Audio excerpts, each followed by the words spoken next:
आज तर आपल्याला चक्क धाराशिव शुगर फॅक्टरीचे भावी शेतकरी अधिकारी ज्ञानेश्वर तवले यांच्यासोबत त्यांच्या फील्डवर म्हणजेच ऊसतोडीच्या फडावर फिरायला भेटलेलं. आजचा व्हिडिओ पण एकदम खतरनाक होणार आहे, त्यामुळे व्हिडिओ शेवटपर्यंत बघा आणि फॉलो केलं नसलं तर फॉलो पण करा.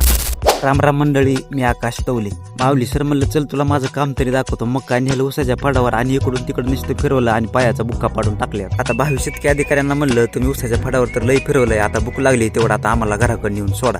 आता घरी आल्यावर तर अगोदर म्हणलं ह्या मांजराला एका चपातीचा दूधकाला ठेवल्याशिवाय ते का आपल्याला व्यवस्थित जेवण करू देणार नाही, म्हणून त्याला एका चपातीचा दूधकाला केला आणि मांजराला खायला ठेवला. मांजरीला म्हणलं आता तू पण पोट भरून दूधकाला खा आणि आता मी पण जेवण करून घेतो. टीव्ही बघत बघत जेवण करतच होतो, तेवढ्यात नागोबा डुलत डुलत आलतं आणि म्हणत होतं मला पण जेवायला देत आहेत. नागोबा रायांना पण जेवण दिलं आणि म्हणलं आता तुम्ही जेवण तर केलंय तर आता आलेल्या मार्गाने तुम्ही आपलं नीट निघून जावा. माळावरल्या शेताकडे जाताना लाडू दिसलेला आणि राजमा चांगला आलाय का नाही याची पाहणी करीत होता. लाडूला म्हणलं अरे लाडू तू तर आता राजम्याची पाहणी करायला, मग राजमा चांगला आलाय का नाही सांग तरी. लाडू त्याच्या पप्पाला म्हणत होता पप्पा ही काका काय म्हणतोय हो? आता आपल्या शेतात आलतो तर या रब्बी हंगामात एवढी मोहरी येते कुठून हेच समजत नाही. पेरणी तर आपण राजम्याची केली आणि पेरणी करताना मोहरीची एक सुद्धा बी नव्हतं त्या राजम्यात, तरी सुद्धा एवढी मोहरी आलीच कुठून. या वर्षी सगळ्याच्याच आंब्याला एवढा तोर आला ना काही विषयच नाही, पान कमी आणि तोर जास्त. त्यामुळे मंडळी या वर्षी एवढा रस खायचा ना कोपराला उगळी उस्तर खायचा, हायगई करायची नाही. आणि हो मंडळी, तुमच्या सगळ्यांच्या सपोर्टमुळे, प्रेमामुळे, आशीर्वादामुळे आपल्या इंस्टाग्रामवरती 1000 फॉलोअर्स, फेसबुकवरती 3000 आणि युट्यूबवरती 4500 सबस्क्रायबर कंप्लीट झालेत. तुमच्या सगळ्यांचं खूप खूप धन्यवाद आणि असंच कायम सपोर्ट करत राहा. तर आजच्या पार्टमध्ये एवढंच, नंतर भेटूया पुढच्या पार्टमध्ये. तोपर्यंत रामकृष्ण हरी.